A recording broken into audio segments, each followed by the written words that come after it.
Hey, what's up, podcast? It's Jeff. Just want to jump in here. This is a special bonus episode of Teach Better Talk. This is actually going to be the audio recording from a Facebook Live that our team is doing every single day, Monday through Friday, at 8 a.m. Eastern Time in our Facebook private group. You can get in that group at teachbettergroup.com or go on to Facebook and just search Teach Better Team. You'll see our page and then you'll see the group. Get in there. So here we go, a special bonus episode of Teach Better Talk pulled from one of our Facebook Live videos in our private group at teachbettergroup.com. Hope you enjoy.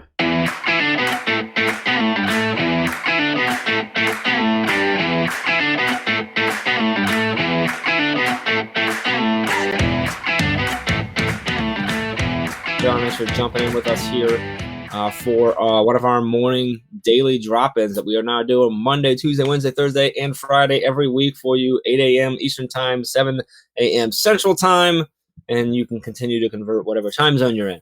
John and I are both in Eastern Time, so that's all I need to speak in, right? So these are happening every single day, Monday through Friday, 8 a.m. Eastern Time, and then these are taken. The audio is being put onto the Teach Better Talk podcast channel, and then we, of course, are throwing this on YouTube as well. So if you're watching this on YouTube or if you're listening on the Teach Better Talk podcast, just so you know, obviously this has been pre-recorded, and the best way to get in the conversation and ask some of our guests questions and converse with other people that are in here is to get into the Facebook group at teachbettergroup.com or search Teach Better Team on Facebook to get there. So I got some people saying good morning. I got to pull up my phone here so I can see everyone that's going on here. I think Dave Schmidto's in there. Brianne, good morning. Dave, good morning. Always awesome to see both of you in here. They're always super early to jump in and stuff. So, Amanda, good morning. John, super excited to have you on, man. We were already talking. I totally love your background and the design you have with your wood back there and stuff. But wanted to thank you again for jumping on. We've been connected for quite a while, I think, in a few different ways, but a big one is on an educational podcasters Voxer group where we do a lot of sharing back and forth and stuff. I think we're in a YouTube one too together, which obviously you're incredible on YouTube. You have so many videos and tutorials. You have some incredible courses that are online. And you do a ton of work with just technology in general, a lot of work with Chromebooks, with Google, with certification. The list goes on and on and on. So if you're watching right now and you have questions about anything related to that and the work that John does, please throw them in there so he can talk to that and maybe speak directly to anything that you have related to Chromebooks, related to using technology, related to shifting from using tech in the classroom to now using tech to be a classroom, all that type of stuff. So Brianne, it's Brianne's birthday today. Happy birthday. Oh, happy birthday, Brianne. It's my birthday. Teach Better birthday. I love it. So happy birthday. Hi, Kelly. Kelly says, hi, Jeff. Hi, John. You both are making such a positive impact on education, especially during the current situation. Thank you, Kelly. Appreciate that. Good morning, Joe. Good to see you. Jeff Kaplan's awake down in Atlanta. Good to see you, Jeff. Jeff, let me know. Comment. Are you out of quarantine? Jeff was on a cruise ship like right before everything hit. Oh gosh. And they got home and they were able to get off. They were fine, but him and his wife were self-quarantined. I think they're out by now, but I'm not sure. So it'll be interesting. Anyway, so John, I just rattled off some nonsense about what I understand about everything about you, but you're going to say it much better than me. So for those that are listening, that are watching, that are participating right now, that don't know you, maybe this is the first time they're being connected to you, can you give us sort of the rundown of who you are, what you do, and what you're passionate about? Yeah, absolutely. Jeff, thanks for having me on. It's great to be here, connect with your community. I taught high school science in the Detroit area. So I live in Michigan, which is unfortunately becoming the kind of third tier hotbed of the coronavirus. So we're hunkered down pretty good here. Taught right outside of Detroit in Southfield for 5 years, high school science. And so I'm the generation of teachers who began teaching right in between like different worlds. So when I was in the classroom, my school had a computer lab and, technology was a thing you did once a semester, something like that. It was Right? oh, hey, make sure you do this at some point. And everybody had their perfectly honed lesson that, was great every time. Well, then my school started handing out some iPads and, testing some various things. And I was very eager to do that. And so very rapidly, in the span of a couple of years, technology went from something you just kind of did whenever you felt like it to now every single kid has an iPad in their hands. And that transition. And I embraced it. For me as a new teacher, I had to decide if I was going to create, I had no material. So I had to decide, am I going to create paper resources that I'm going to print and I'm going to spend my, prep time in the copy room, or am I going to go digital? And I picked digital. And so that's kind of been what I've done ever since, just using technology as the tool for my classroom. And, did that in my school, did it for fun, did it. Best thing I ever did was start a blog. Started that blog in 2007, I think, and just wrote about what I did in my class. I mean, it wasn't anything fancy. It just whatever I was doing, whether it was good or bad. And one day a school called me up and said, hey, we really like some of the things you're doing. Can you come and share some of this with our teachers?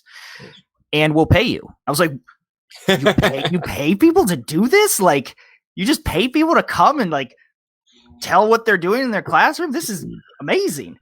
I mean, I think I charged them something like $250 or something insane. Probably spent 20 hours of prep for that day.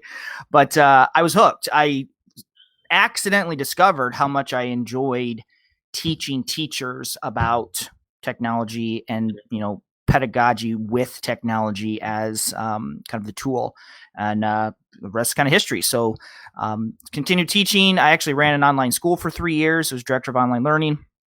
And then ultimately became a technology integration specialist consultant, working specifically with Google tools. So Chromebooks are my thing. G Suite, the whole suite of tools. So I know a lot about a little tiny bit.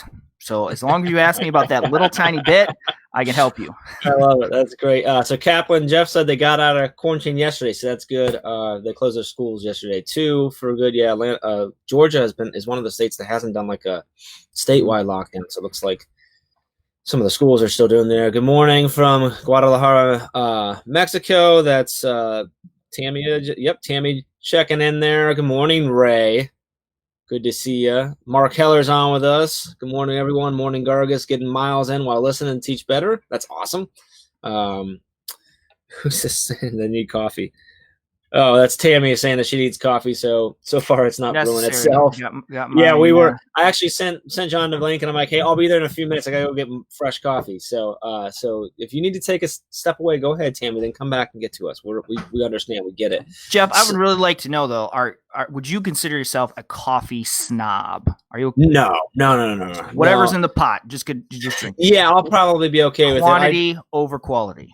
Yeah, I mean, I have the ones that I like, and that I like better than others. I do a lot of work, using Panera's as my office. I'm not a fan of Panera coffee. Me neither. I hate. I like, and then with Starbucks, like I like their coffee better than Panera, but I really don't like their coffee unless I've got some cream, like the shot of like the sugar-free vanilla in or whatever. Then I'm okay. And I'm not a big fan of just how they brew their coffee. Don't ask me why. Right. So maybe in that way I am. I actually used to run a coffee shop. Oddly enough, I ran a Caribou Coffee for several years, and it was weird because actually at that point I didn't like coffee. I actually hated coffee. But now I look back and I'm like, oh yeah, I know a lot about it and stuff. So got wiser. I didn't like coffee at the time, but I could actually taste a Dixie cup of coffee and tell you pretty accurately when it was brewed and describe all the flavors. Gary V of coffee. But now I'm like, I don't care if it's in my cup. I'll put a little, I like a little bit of cream. And a lot of times with some vanilla, but I do Keurig and I get some flavors and stuff. So are you a snob or are you? I'm trying to be. You're trying to be a snob. I've definitely got to be fresh ground. I like strong coffee, and then for Christmas I got an espresso machine. So nice. I'm playing around with that. So this is a double Americano, double shot Americano. Good stuff. It's good. I've been drinking a lot of coffee, man. I mean, this quarantine is not good for my caffeine intake. Me neither. I've upped it. So I agree there. So okay. Kaplan says that Georgia is now on statewide lockdown, so that must be new. I'm from India. I'm an English teacher. I've been following your wonderful sessions. Thank you. If I'm saying your name, is it Hari? I think it may be Hari is how he says it.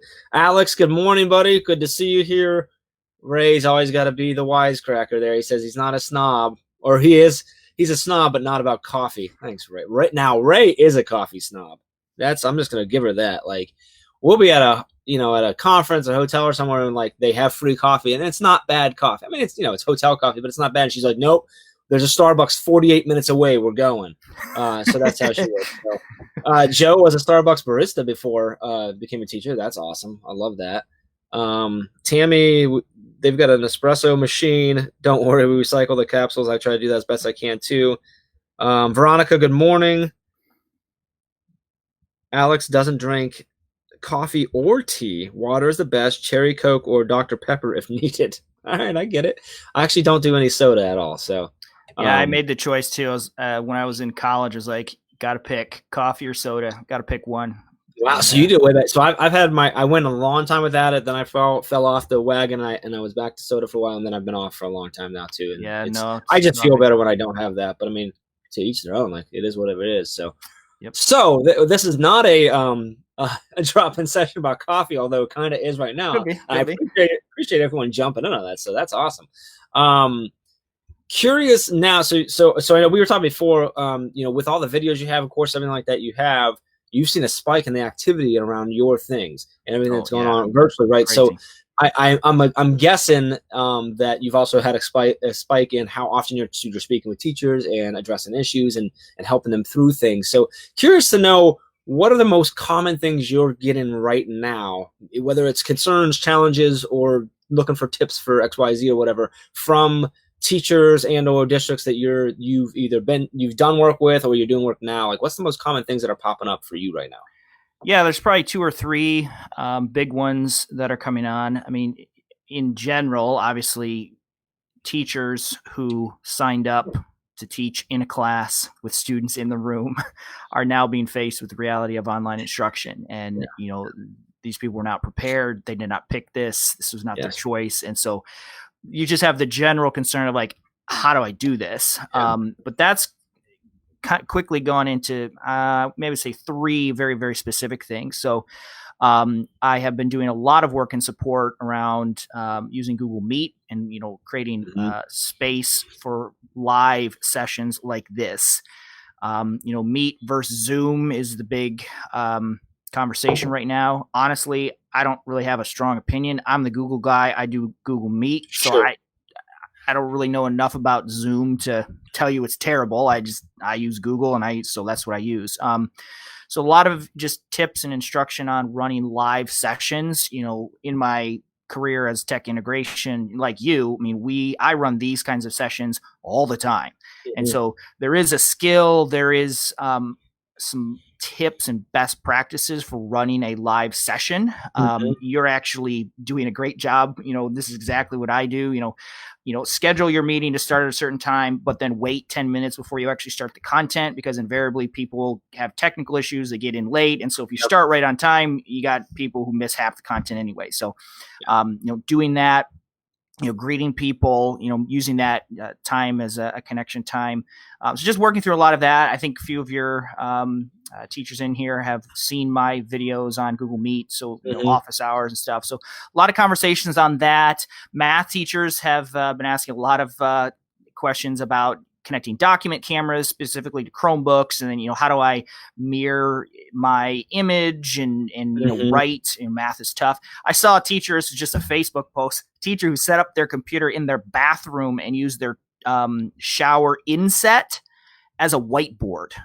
So like the shower plastic, you can write on it with a dry erase marker because she had to do a makeshift whiteboard at home. So teachers are getting creative, but live sessions has been a major topic, and some technical and security safety issues around that as well. Gotcha. Okay, I want to get a few more here. Good morning, Kimberly. Thanks for checking in with us. Kaplan said he's heard, Jeff said, and we have heard this has been really cool for us, is one of the things that we train on is a grid method, that it's made this transition easier. But I think, and something you kind of touched on, and we talked in. So we got, I can't remember what episode it is. Upcoming episode of Teach Better Talk. We have Stacy Roshan on, Yeah, tech, like, tech from the heart, fellow DBC author, and she does a really great job of explaining this. She does better than I'm going to do right now. Is that even folks like yourself and a lot of people that you work with, and like her, who are tech savvy, right? They're good at tech. They've implemented it, right? They use tech in their class all the time. The difference now is that you've been using tech in your classroom to enhance an instruction, right? To increase engagement, maybe to increase efficiency. You haven't been using it to run everything yet, and now you have to run everything. So I think a lot of people who have that sort of what's the word I'm looking for, are known to be tech savvy, or known to be the ed tech folks, are being looked at as maybe they should be able to transition much easier, or they just get it. And sometimes it's not always an easy transition still, even for those people, because it's using it differently and stuff. I've got a few. Brianne said they've been using Google. The Google Meet add-on with the grid view is awesome. I think that is, like making it, because one of the early on when this all started happening, people started going back and forth. One of the reason I think Zoom got a big jump is because you had that natural grid view where you can see everyone. So you can see 30 students at once, or 100 people, whatever. But then there's this really easy add-on to your Chrome that allows you to do that in Meet as well. So curious. So you said you didn't have an opinion back and forth. How familiar are you with Zoom? And obviously you're very familiar with Meet, but how familiar are you with Zoom itself? Have you used it much? Yeah, I mean, when I do virtual sessions with schools, I use whatever platform they've adopted. So I've done sessions in Zoom, Adobe Connect, GoToMeeting, WebEx, Meet. I've used all of them. I mean, I don't know. I guess I'm a little surprised how many teachers want to die on either of these hills. I mean, at the end of the day, both of them allow teachers to connect in real time. Whatever works, right? I mean, Zoom has fun features. Change your background with the appearance touch up. I mean, that's great, but man, I don't think that's going to revolutionize your instruction. So, I don't have a strong opinion. I mean, right now, Zoom is just getting crushed. Oh, they are. Yeah, I read like 6 articles this morning. And that's the issue, is like they were it was one of many that were out there, and some businesses used it, but not a lot of people had heard about it. And then they just exploded, which is, great for them business wise, but with that comes scrutiny. Yep. And I think that's somewhere, Google's had that all along. So they've always had to deal with that. They've been ready for it. Zoom doesn't appear to have been ready for the scrutiny that comes with it. And I think this morning they announced they're doing a freeze on features and stuff for a bit while they figure out a lot of stuff. One of their big hits, and I'm not sure if you read about it, is like their end-to-end encryption that isn't really end-to-end encryption and stuff, which is interesting. Playing with the words. Yes, I read that. Yes, they kind of redefined it, but didn't tell anybody, essentially. So that's been interesting. But and that whole thing is really, I think, confusing and frustrating for teachers, because teachers want to use Zoom because of these kind of flashy features within the product, but administrators are saying no because of boring back-end safety and security things. Yeah. And to a teacher, I mean, they don't really care. Like, you can't tell the difference if your tool has end-to-end encryption or not. Like, it's not going to change what you do. But from an administrator standpoint and a legal standpoint, that's really, really important. Yeah. I've got a major district here in Michigan who the teachers are really upset that they can't use Zoom, but the admins are like, hey, we don't want to get sued. Like, this is a security issue. This is not a negotiable thing. Yeah. And so, and that's all going to depend on your district level and how they are looking at it and worrying or not worrying about it. So I think they're going to fix that pretty quick. My guess would be that's definitely, that should be number one on their list right now. So we'll see how that happens. So we have an interesting question here. So Hari, who's in India, said, could you please suggest some ways to connect with my students as they are not accessible to me on the internet? I'm not sure if that means that they have zero internet for you or no way to connect. But my initial thought is, Hari, if you can't do live streams and things of that nature, you could try doing videos and send it to them, or you may have to focus on text version of things like email and or some sort of a chat tool. John, any thoughts for him there? I mean, that's a tough situation right now. Yeah, I mean, if it's zero internet, you're gonna really be challenged.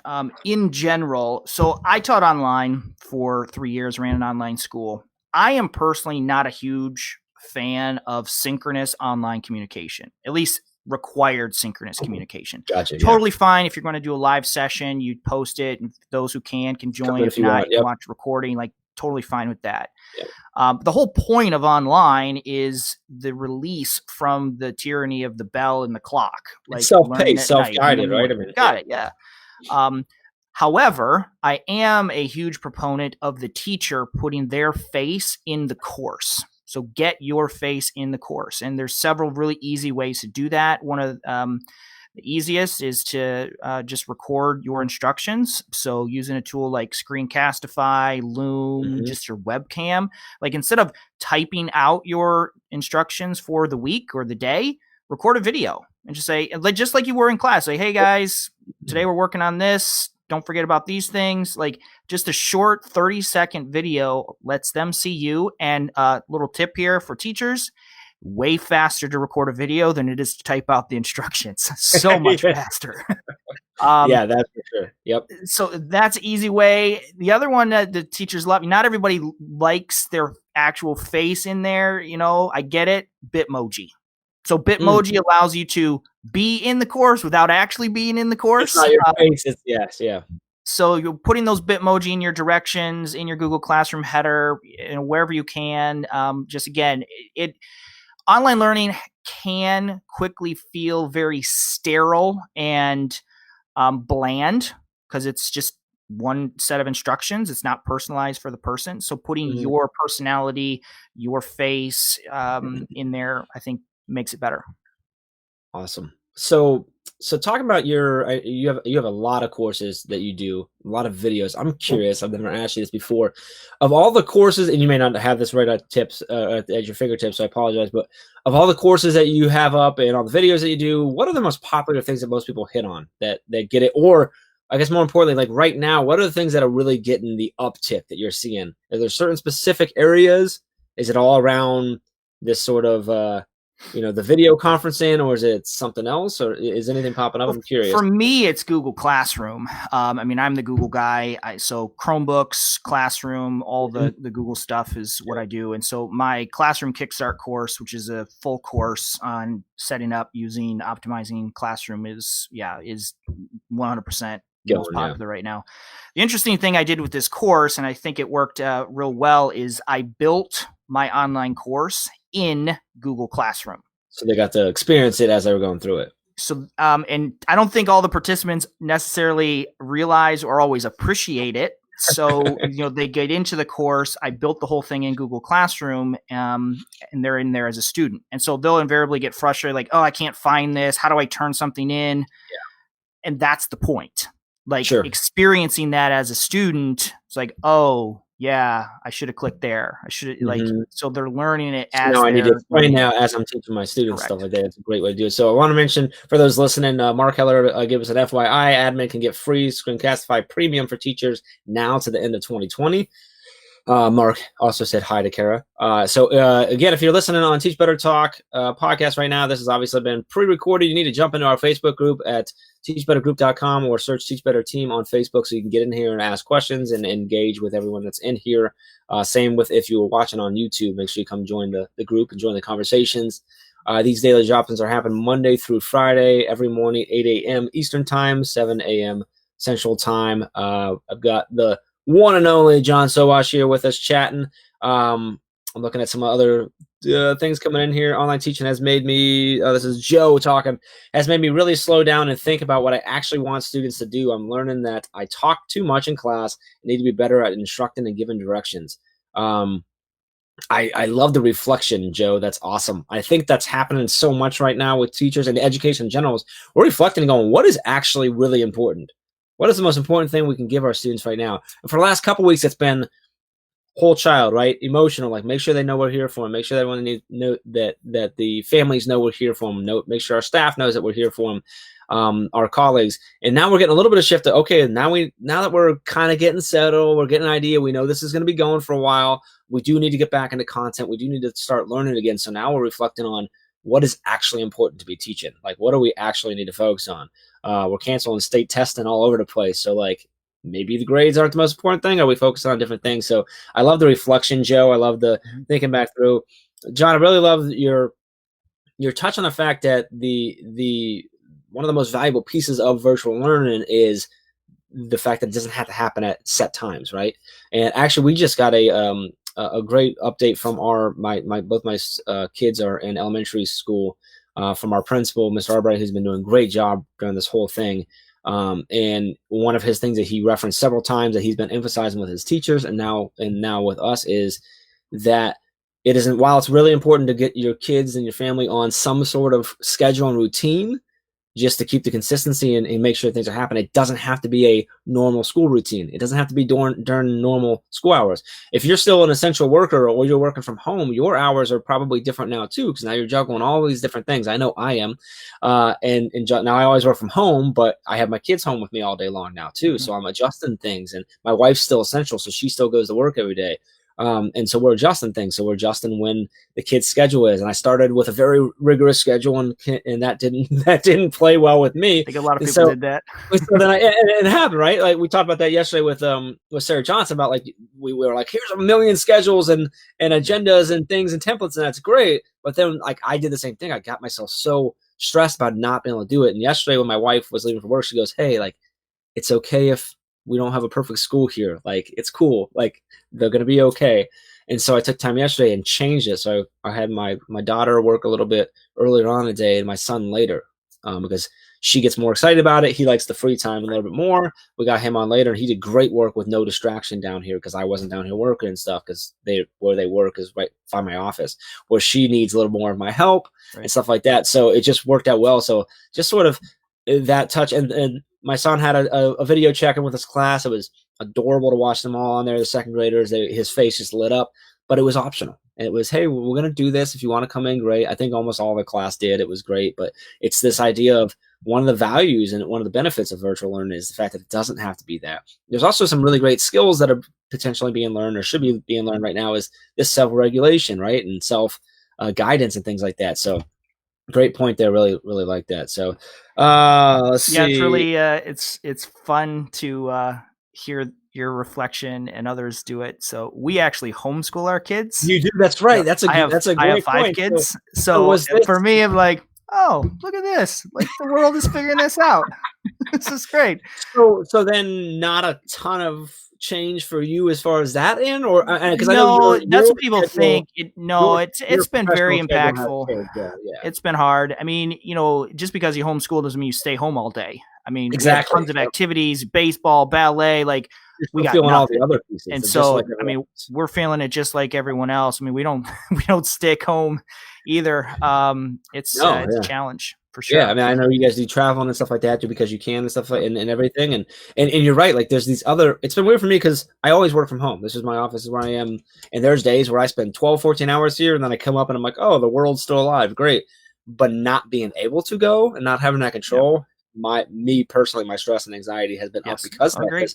Everybody. I've worked from home for years, and I've gotten really good at knowing, like right when I wake up, I can feel it. I'm like, oh, today's the day I got to go work somewhere. I got to get out. I know I'm going to be distracted.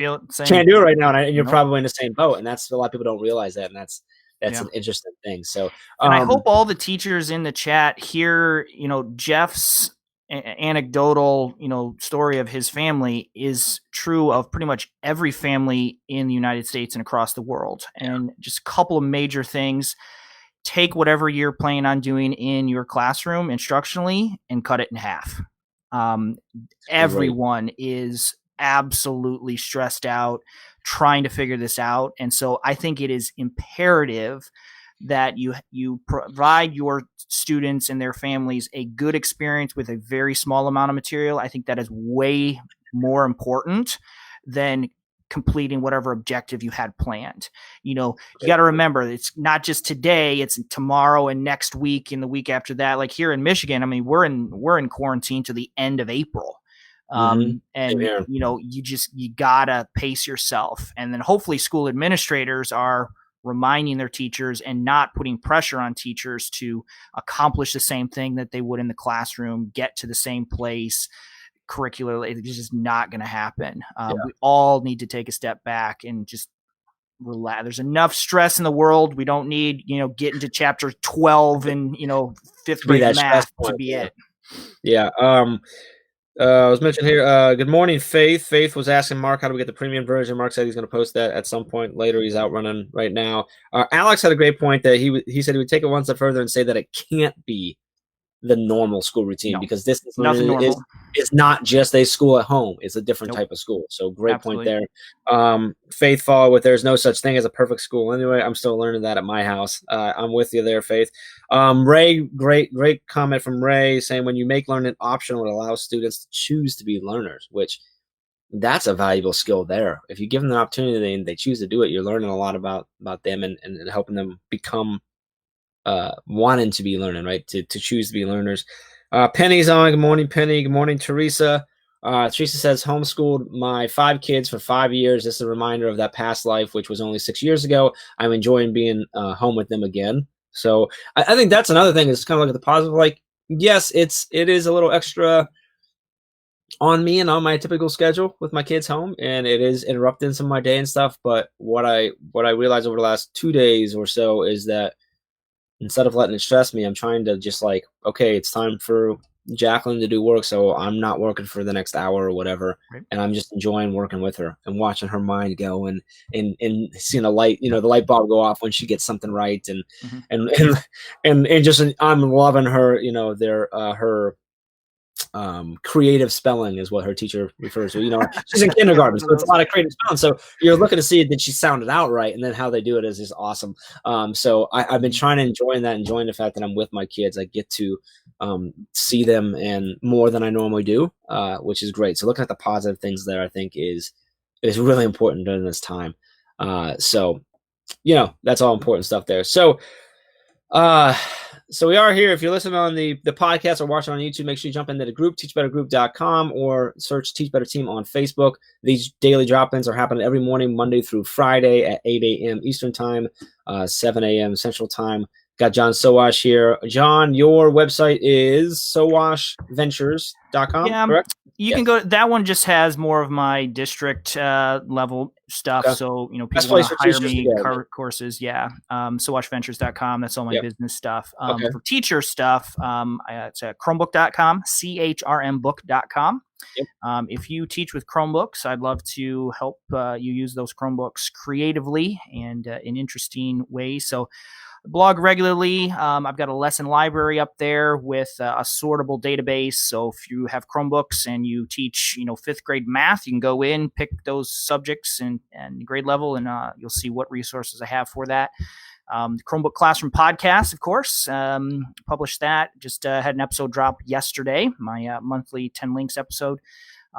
Again, focused on Chromebooks and then the related tools. So we get into all the Google Suite tools, Google Classroom as well, but through the context of using Chromebooks. And, my love of Chromebooks, I hope, isn't just because I like Google. I think Google's a good company, but really it comes down to, I think that the web, the internet, is the best platform for learning. And so I want to connect myself to the internet. I believe the internet is the best operating system. It is infinite. It is, it fits every problem that you have and has a solution there. Google is kind of the framework within the internet, but web-based tools are what I'm passionate about. Yeah, I love that. And I love what you say. I say all the time, I think one of the most important things we can teach and one of the best things we can teach kids right now is how to Google. And I don't mean that in just how to use Google, the site, but in central of how to go find information, how to dissect information, how to find sources and make sure it's valuable information and accurate information, and then use that to better themselves. So I love that. Good morning, Brian. Always awesome to have you on. Brian's up nice and early with us as well. I know he's a big podcast listener as well, and good to see you in here, Brian. So my local district here, so we are the Google Classroom district and Chromebooks. We're fortunate where they do have one-on-one devices for the entire district, so they were able to lend out Chromebooks for students to take home. Students don't typically take home the Chromebooks, but they were able to do that. So we have devices here, so we didn't need that, but so many families don't necessarily have that, and they were able to, you can drop in and pick it up at any time. They actually went out and purchased more so that if you have any issue, they can just swap it out really quick. They've got a tech hotline that they set up specifically for that.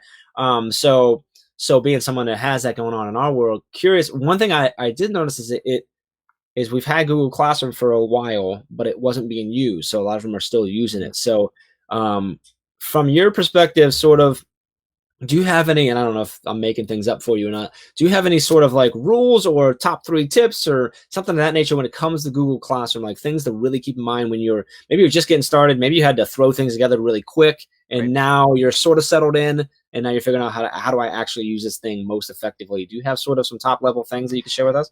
I do. Yes. Been doing a lot of work on this now. I bet.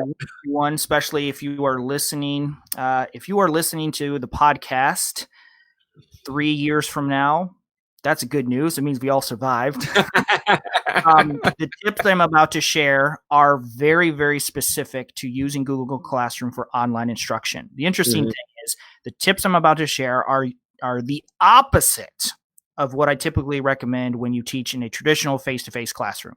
Okay. So here you go. Number 1, you're going to create one class for all your students. So typically I would recommend creating a separate class for each of your sections. Because we're all together, like there's no bell schedule. There's no real reason to keep them separate. And that's going to save you more time because you don't have to post in multiple classes and look for comments in multiple places as well. So one section, and I know that's controversial, but I think that will save you time. So one section. Number 2, you're going to create topics. And typically I'd recommend creating topics by unit or chapter or something like that. You're going to create topics by week. So we're going to organize assignments by week. And then I'm going to post all the assignments for that week, typically on Monday. And students will have the entire week to work on that as often as you want. If you have younger students, maybe you do that, 3 times. Maybe you post Monday, Wednesday, Friday to break it up a little bit. But we're going to do it by week.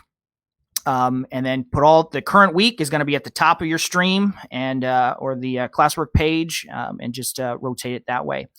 Then the last thing is I want you to go into your settings for Google Classroom, and I want you to disable classwork on the stream.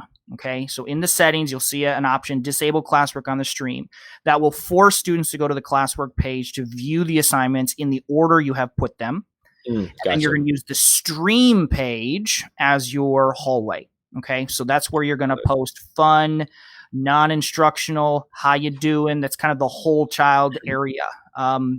You need a space for that because you don't have passing time and lunch and recess for that to happen. So I post pictures of my family. I made my kids go outside and paint the playground last week. I put a picture of that in there, just like, hey, this is what we're doing. This is what quarantine looks like for us. What are you guys doing today? What's your favorite Netflix show? How you enjoying the Tiger King? Posting all that stuff in there. So stream for kind of side conversations, classwork for instruction. So those are 3 tips. Those are the ones I recommend in my course. I've got a video on YouTube that goes into further detail on that. If so curious for my just purely me asking a question here. So you have one section, so they're all in one class, right? For if you have multiple different students that are in a class of yours, but it's your math class versus this class, where so Johnny's in this one and Susie's in this one, but they're not the same. They're then able to separate what classwork they need to do based on my classwork feed, not because, right? So you can separate what they get assigned, or So I mean, if you're middle high school, a parent who's on the other side. If you're middle or a high school teacher, you would theoretically just be teaching multiple sections of the exact same subject.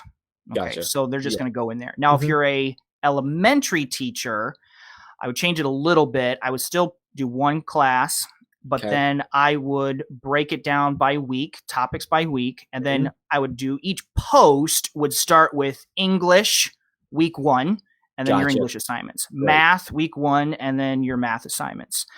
So I would break it up that way. Gotcha. There's just so many details you have to think about, because you also have to think about the parent. So I have 5 kids. So if I have 5 kids, maybe I got an elementary, middle, and a high school kid, you could theoretically have to manage and monitor 15 different classes and courses between your kids. So we're trying to minimize the clicks for the parent, for the student, for you, the teacher. Simplify, as someone put it in the chat earlier, simplify. Just simplify everything to the absolute lowest level you possibly can. Gotcha. So I got a question here from Verna, who is, and let's see, she teaches first grade, and I'm realizing that I need to be better at using Google Classroom with them. I have underestimated their ability to navigate it. So we're talking elementary here, first grade. So I've got a kindergartner and a second grader. My second grader does pretty well navigated. He does okay. Mm-hmm. Kindergarten, obviously, it's a whole other, she's still learning to read, write, and things like that, and her motor skills are clicking and stuff. But for Verna here, she's teaching that first grade. And it sounds like maybe they're struggling a little bit to navigate it. What do you have to say for her, John? What can she do to make that? Mm-hmm. Obviously, I think the things you've already said should make that easier. But any tips for how she can to maybe work with her students and their families to help them navigate better? Yep, I would do the topics by week. Clearly, create different assignments for here your math assignments, your reading assignments, etc. I would always put the current topic or the current assignment at the top of the stream, or the classwork page. So you just drag it. So every time they go in, the assignment's going to be at the very top, so they don't have to scroll to find anything. Google Classroom wants to organize it chronologically, and so you want to make sure that you're always moving the current one to the top. The third thing that I would do, especially for elementary, although middle and high school enjoy it as well, I put a lot of emoji in my Google Classroom. So Google Classroom is very text heavy, which is not great for young readers. And so I use emoji, like the same emoji on your phone. I have a Chrome extension that I use, and I'll put a little emoji symbol for each of my topics. And the fun, you get to pick. And so maybe week 2 is the cat emoji. And so all of the assignments for week 2 have the cat icon on it. And so it's just a visual distinction. Hey, if you're not looking at a cat thing, you're in the wrong spot. Tim Cavey, I saw do this. He's a Teachers on Fire podcast. I saw him do this in his middle school class. And it just helps always give some visual uniformity, add some color as well. And it's fun. So it's fun too. It's engaging because it's fun there. Amanda, good morning, Amanda. Amanda is an awesome elementary teacher down in the Southeast Ohio area. She says, we use Google Classroom every day in my second grade classroom for grid and other activities, and they're amazing at it most days. So that's second grade. She utilizes that. She's also a full-blown grid method teacher, so her students are 100% mastery-based, self-paced, and getting in there. Ray's second to that, loves the emojis idea. I love the emoji idea. I'm thinking of my kindergarten daughter right now who just loved that. Interesting there. So let's talk. I had I can't remember where I saw this, but I can't remember if it was an article I read or someone asked it or whatever. But when it comes to running things like Google Meet, so I'm running a check-in with my students. One thing I saw is I've got 30 students on screen. They're maybe we're elementary or maybe not, maybe any grade, but they are, I don't have my typical classroom setting to control them management-wise, right. And I'm struggling to deal with the fact that there's 30 kids that all are seeing their friends for the first time a little bit, and they want to get their things in, they're goofing around, they're on other tabs, whatever it is. Any tips for how do I manage my class when I'm live on video with them, if I'm doing a drop-in, if I'm doing like a morning meeting optional thing? How do I manage that when I don't have my typical in-the-room eyes and ears available to me? It's tough. It's going to be really hard, especially at the elementary level. You're going to have to rely a little bit on parental support. Sure. So Google's made some changes to Meet and how it works. Teachers do have the ability to mute students. Mm-hmm. And so, certainly asking them when they come into the meeting, mute them. They can wave. Now, as another extension that's become popular recently for Google Meet called Nod. So it's a Chrome extension, and it adds in Facebook reaction style symbols to Google Meet. So okay. If you're watching a live stream on Facebook, you can click the heart and the thumbs up and all those buttons. It gives those, puts those into Meet as well. Now, the thing is, every student has to have that extension installed in order to use it.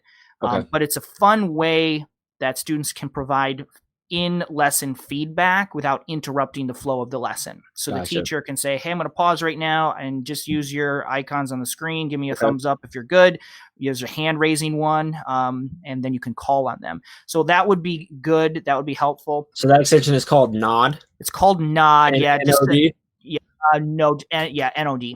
And they would. I just want to make sure for everyone to listen to stuff that you heard. So all of your students, everyone All on have the to have it. meet would need to have that. So that'd be something you'd have to instruct them to go through Yes. and probably give them pretty good step by step, or maybe a video tutorial on how to add that Chrome extension on there.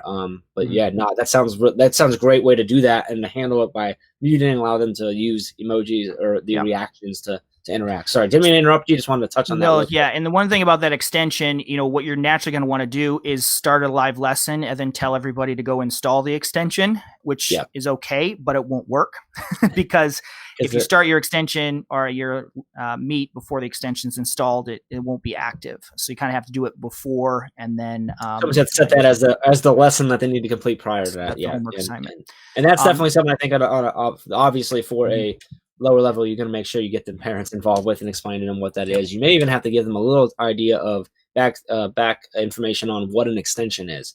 Yeah.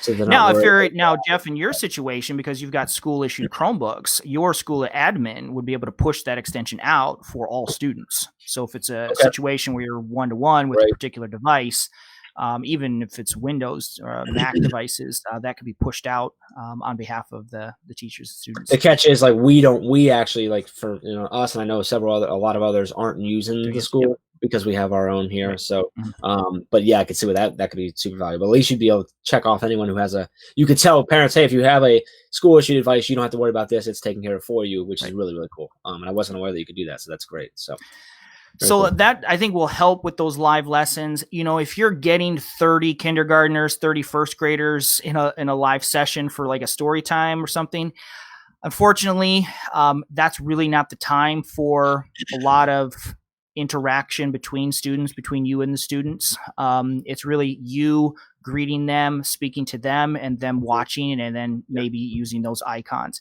Now, a couple of things you could do. You can do show and tell. So maybe you pick one student every meeting who does go on camera, turns their mic on, and talks to the class and rotate through. That's a good opportunity.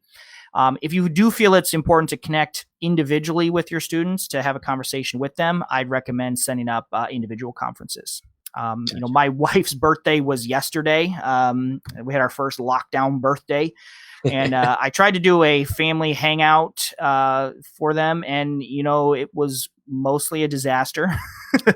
I mean, we all saw each other on the camera, but you can't have a conversation. It's really hard to have that natural flow of conversation when you got 10, 20, goodness, 30 kids. It's just not going to happen. So again, lower your expectations, back down what you would normally do. I'd rather have you a good experience doing one very specific thing than be frustrated that didn't work the way you wanted. We my son, when on his first one, she ran it. They typically do a morning meeting. So she prefaced it, ran it like a morning meeting. They were all muted when she got on, and she actually gave them. They all had an opportunity to come on camera and actually share. They were sharing something very, very simple and easy. But she ran it very well. I think based on she lowered her expectation. It was more about the kids just getting to see each other and see her than anything else, which was really crucial. Our son actually a few days or a week before had said that he missed his teacher's face. So that's just what he needed, right? Yep. And it was funny because I could tell she had got off because he started talking a lot more and laughing. And I went back and just him and 3 of his classmates just stayed on for another 15 minutes, just engaging. It was just a really, good time for them or whatever. So I think that's the key, is that lowering that expectation, giving yourself and your students some grace, right? Because kids have a good time at that age. They get a little crazy when you put them on camera anytime. I mean, just in general, when I'm traveling and I do a video call with my kids, there's no I miss you. It's them seeing how close they can get their mouth to the camera and stuff, right? So I mean, you're trying to bring that in. You add 30, right? And they haven't seen each other. So I think that's some great things. I really love that that add-on, the extension with the emojis and stuff too is really great. I do want to mention real quick, and then I'm gonna get us off. Let you get back to your life. One of the things that you do, and I believe you have several courses on this, is the Google certification. That's correct. And you do your Google Summit in November, correct, in Michigan? But so right now, you may or may not. And if I'm speaking to you and you're hearing this and you're like, you're crazy, Jeff, my life is crazy right now, this isn't for you.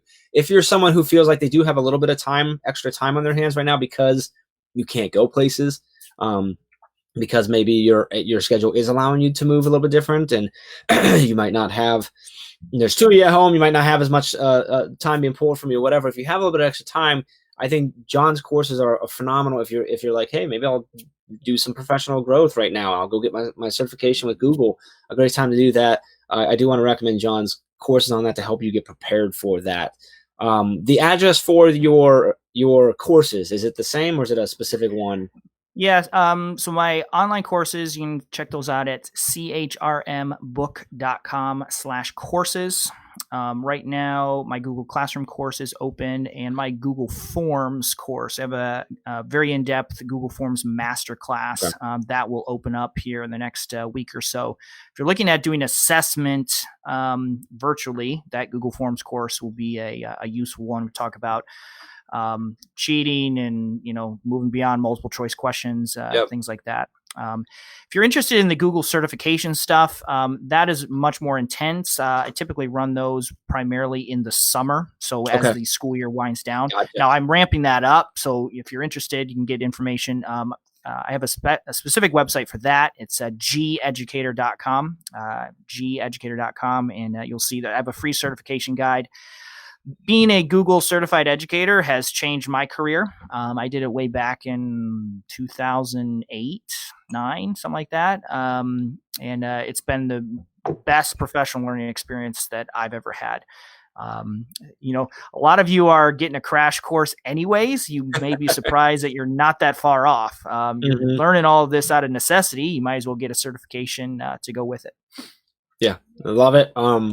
So that's awesome. So check out, make sure you're following John, connected with him. The Twitter handle or best place to follow you, is it Twitter, Instagram? Where's your preferred? Yeah, wherever you like. I try to be in all the places. JR Sowash is my username. Twitter, Instagram, YouTube. Wherever you like to hang out. JR Sowash. And then I run the Chromebook Classroom Facebook page. I don't really use my personal one for education stuff, but if you're interested in Chromebook related tips, tricks, Chromebook Classroom on Facebook. Yep. And that's a great group. Your YouTube channel is phenomenal for learning as well. So I really encourage you, if you are listening, watching, to connect with John and just consume the content he's got. I think it's super valuable for all the time, but even more so right now in the state of things. So really appreciate you coming on. If you're listening to the podcast or watching this on YouTube, please come join us in the group here, teachbettergroup.com, or Teach Better Team. Just search us on Facebook. We'll be back here tomorrow morning, 8 a.m. Eastern, 7 a.m. Central. Actually, Chad will be tomorrow morning, and I believe he's got the one and only Mark Heller coming in to drop in as well. These are continuing every Monday through Friday until you tell us to stop doing them. And we're going to continue to try to have some awesome folks come in like John and join us and share their knowledge and stuff as well. Brian says solid practical tactical tips by John for Google Classroom today. Appreciate that. Thank you everyone for jumping in. Kimberly says she's definitely interested in that the certification. So reach out, Kimberly, and see just bug them. John's giving permission. You can bug them. Definitely check out the podcast too. I think the podcast is super valuable. I know we mentioned it, but I didn't really harp on it as much as the other things. Your podcast is just a great throw it in your ears and learn. And get the tips and stuff like that. So, and I know you said you just put out the new episode yesterday. Yep. So that's a great one. So have an awesome day, everyone. Thank you so much for chiming in. If you commented, if you're listening on podcast, appreciate you. If you're watching on YouTube, make sure you subscribe and like it and all that good stuff. And then go find John's channel and do the same there. Appreciate all of you. Have an awesome rest of your day. Have an awesome rest of your week. And make sure you relax a little bit this weekend. You are definitely earning that right now. Sure. So we appreciate everything you're doing. Have a good day, guys.